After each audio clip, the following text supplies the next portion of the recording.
Man, the week started loud for Eagles fans, and not in the good time, victory lap kind of way. Before anyone even got warmed up, that estimated injury report dropped like a bucket of cold water. You look at that list and it feels like half the team is taped together with hope and prayer. Xavier Gipson still dealing with a shoulder that just won't let him breathe. Brandon Graham fighting through a groin issue that keeps nagging. Lane Johnson with that sore foot again. The kind of thing that makes every fan hold their breath because when he's not 100%, you can feel it in the entire offense. Then there's Andrew Makuba and that ankle that has been the center of every whispered conversation. Everyone waiting to see if he ends up on injured reserve or somehow manages to push through. And Devonta Smith showing up with shoulder and chest trouble, which immediately shifts how the offense is built because without him stressing a defense, the whole passing rhythm takes a hit. Saquon Barkley came in limited, fighting through that groin, trying to give what he can. Reed Blankenship was limited too, but all signs point to him pushing through and suiting up. Landon Dickerson hanging in there. Miles Hinton dealing with his back. And then a little bit of relief seeing Adoree Jackson actually clear concussion protocol. That alone felt like a win. Willie Lannon fully participating added at least a little hope to the defensive rotation. It's wild how one injury report can feel like a reality check, reminding everybody that the margin for error in this league is basically zero. And speaking of Reed Blankenship, Vic Fangio had some things to say that actually make you feel good about the direction he's going. Reed's been dealing with that thigh issue, but the coaches made it clear his preparation hasn't dipped at all. There are players who lose focus when they're not doing full speed reps, but Reed isn't built like that.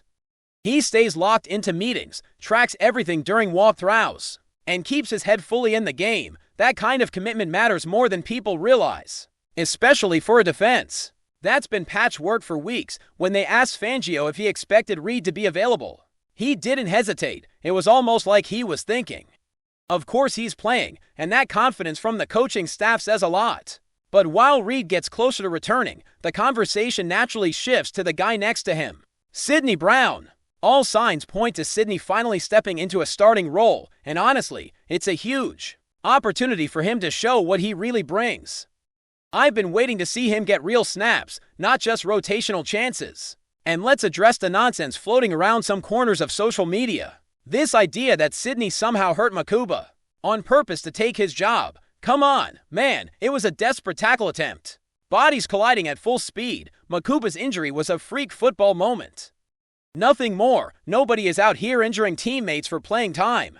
That's such a wild narrative that only exists because people love drama more than common sense. Prayers up for Makuba, and respect for Sidney keeping his head down despite all that noise. But what actually matters is how Sidney performs now. Fangio said he's had strong practices. And that means something, because Fangio is not the type to butter guys up just to sound polite. If a player is struggling, he'll say it without blinking. So when he says Sidney has been stacking good reps, you take that seriously. And if Sidney doesn't hold up, options exist. Maybe Cooper Dean rotates in at safety. Maybe Michael Carter slides into the slot more often. It's not ideal to be juggling this much on the back end, but that's been the theme of the season. Adjust on the fly, survive the chaos, repeat. Then comes the spicy part, the kind of story that gets fans buzzing for all the wrong reasons. Cowboys fans have been chirping nonstop, which isn't surprising. They live for these moments. And honestly, if the roles were reversed, Eagles fans would probably be doing the same thing. But then George Pickens jumps into the mix, taking shots in the comments like he's itching for attention. He throws that jab about Philly fans being weak and only known for sandwiches. And look, let's be real for a second. Philadelphia does have some of the best sandwiches on the planet. But that's not the point. The point is, Pickens is out here talking like his resume matches the noise level, instead of worrying about fans who literally cannot play in the game. Maybe the man should focus on helping his team get to the postseason. Because if the Cowboys manage to get that far, maybe then there's a chance the Eagles see them again under the January lights. And Pickens going back and forth online like it's some personal championship is just wild. Especially when you look back at the game and realize the Cowboys didn't steamroll anyone. The Eagles practically handed them opportunities with injuries stacking up and communication breaking down early in that matchup before the secondary had to shuffle like a deck of cards. Pickens wasn't doing much of anything. Quan Mitchell had him boxed up like leftovers. It wasn't until the injuries started piling that he found room to work, and that late play The one people keep hyping? A miscommunication between the corners who barely had reps together and a defensive back who had been on the team for, what? 2 or 3 weeks. Come on, it wasn't some masterclass, it was chaos. And he just happened to be standing in the right place. But the Cowboys act like it was some destiny moment. Meanwhile, most Eagles fans aren't even talking about Dallas beating them. They're too busy yelling about coaching decisions, route concepts, protection schemes, and the same issues that have been haunting them all season long. It's hard to worry about a 5-1 team's trash talk when your own squad feels like it's tripping over its own shoelaces. Every other drive, man, once all that noise fades out, the focus naturally swings right back to the heart of this team. Because while everybody else is busy barking on social media, Jalen Hurts is moving in the complete opposite direction. He showed up this week with that face that every Eagles fan recognizes instantly, the one that says he's in full blackout mode, locked in, tuned out from all the distractions. When he speaks, he doesn't waste time with fluff. Reporters tried to poke at him about the passing game, the stats, the rhythm, all that stuff people love to argue about, and he shut it down immediately. He said he didn't care how pretty or ugly it looked. He didn't care who made the plays. He didn't care about narratives or style points. He just wanted to win. That's the kind of mentality that tells you he's not just trying to put up numbers. He's trying to drag this team to wherever it needs to go, even if he has to do it with everybody hanging on his back. And honestly, that's where things get interesting, because Hurts isn't wrong. There are the truths living side by side right now. The passing offense absolutely needs fixing. But the root of the problem isn't Hurts, it's the structure around him. The play design has been unimaginative, predictable, and stale. Defenses don't have to guess. They know exactly how certain route combinations are going to play out. And when you combine that with a struggling offensive line, things get ugly fast.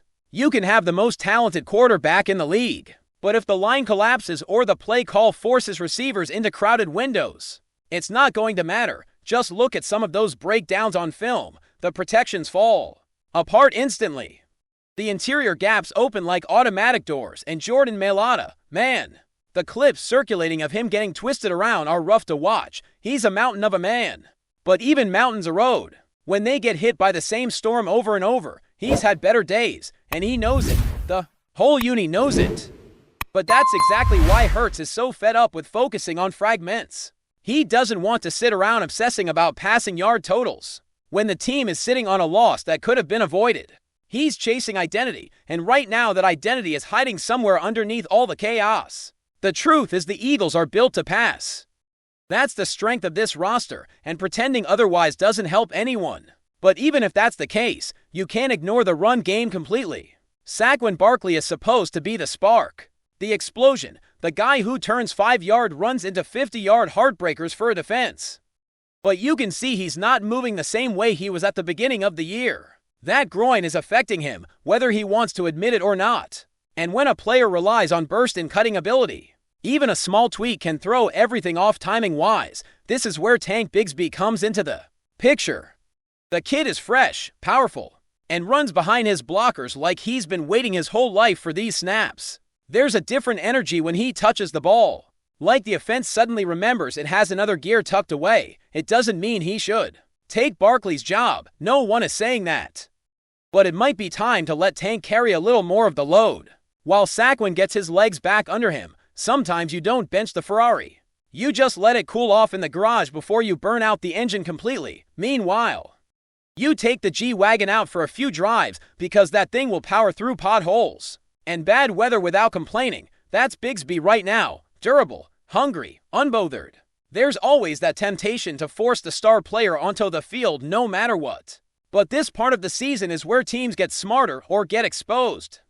If you push Barkley through pain over and over, all you're going to do is make that injury linger deeper into the winter. Then suddenly you're in December or January, staring at playoff caliber defenses, wishing you had given your lead back a chance to recover weeks ago. That's why balancing the reps now might be the difference between limping into the postseason or actually having a real shot to make noise when the games matter the most. But even with all that being said, everything still circles back to Hurts. The guy is trying to drag the team toward consistency, and he's not getting help in the areas he needs it the most. The passing concepts are outdated. Like they're stuck in last season's script while the rest of the league has already upgraded to a new playbook. Defensive coordinators are too smart to fall for the same spacing and timing patterns over and over. And when your knockout punches are predictable, you stop landing them. You can feel the frustration building, not from panic, but from that competitive fire that Hurts always has simmering. Just under the surface, the offense keeps stalling in moments where they used to dominate. Drives used to flow, now they sputter, hiccup, or disappear altogether. And it's not because they don't have the talent. The weapons are there. The quarterback is there. The problem is the structure around them needs to evolve. A great quarterback can improvise, but he can't beat an entire game plan that refuses to help him. That's why Hurts said what he said. He's tired of talking about whether the passing game looked good or not. He wants wins. He wants solutions. He wants urgency instead of excuses. And honestly, he's right to feel that way. Every time the Eagles lose, the conversation turns into a back and forth about narratives instead of real adjustments. Fans complain about the defense, about the secondary getting shredded after injuries, about play calling that collapses at the worst possible moments.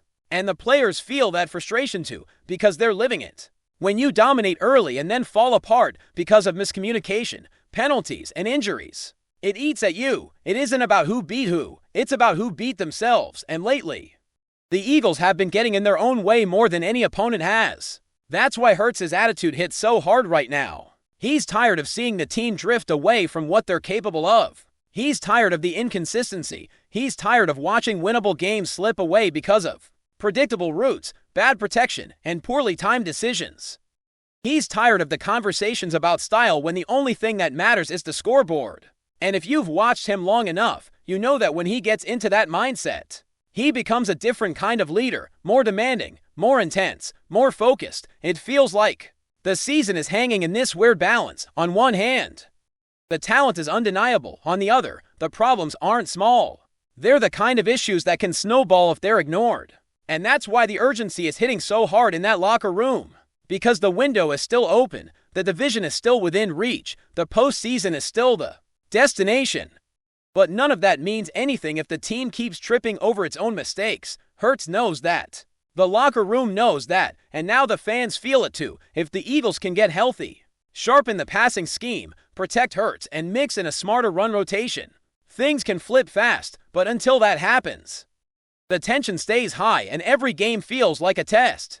The only question is whether the team is going to rise with Hurts' intensity or keep stumbling through the same patterns. And if they do rise, man, everything changes from that point forward. FlyEaglesFly News family, smash subscribe and hit like. Your support keeps the freshest Philadelphia Eagles updates flying in. Drop your take in the comments and let's talk birds. A low buzz rolled through the Eagles facility today. The kind that starts in one corner of the locker room and slowly spreads until every conversation shifts toward the same name. No one seems to agree on the exact moment it happened, only that something unusual took place during practice, something that left several veterans exchanging long looks and shaking their heads in disbelief. The center of the murmurs, a rookie who, until now, had blended quietly into the background of Philadelphia's roster. Witnesses described a sequence that felt almost accidental at first, a routine rep, a simple drill. Nothing that should have drawn attention. Then the air changed. Coaches went silent. A few veterans reportedly stopped mid-stride. What the rookie did, some call it a burst, others a cut, others a ball-tracking move that looked downright unnatural, became the spark for the day's growing mystery. No one is offering specifics, at least not on the record, but off the record, the whispers are getting louder. One player hinted that he had never seen a newcomer pull off something like that. Another supposedly muttered that the kid looked like he had been playing in the league for years. Even a usually stone-faced assistant coach was said to have cracked a rare grin before quickly trying to hide it. Details remain blurry by design, as if the organization itself is unsure whether to downplay the moment or lean into the hype building around it. Some insiders believe this wasn't just one flashy play, it may have been a string of them. Or perhaps a level of poise the rookie shouldn't logically possess this early. Others say the veteran's reaction tells the real story. They weren't dismissive, they were startled. Not threatened, but intrigued.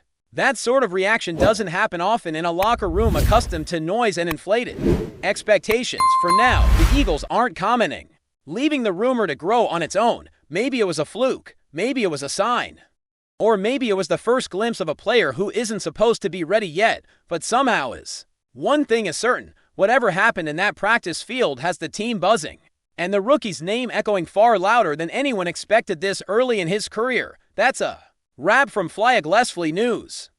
If you want the fastest Eagles updates, subscribe, drop a like, and turn on the bell. Sound off in the comments. Let's talk birds.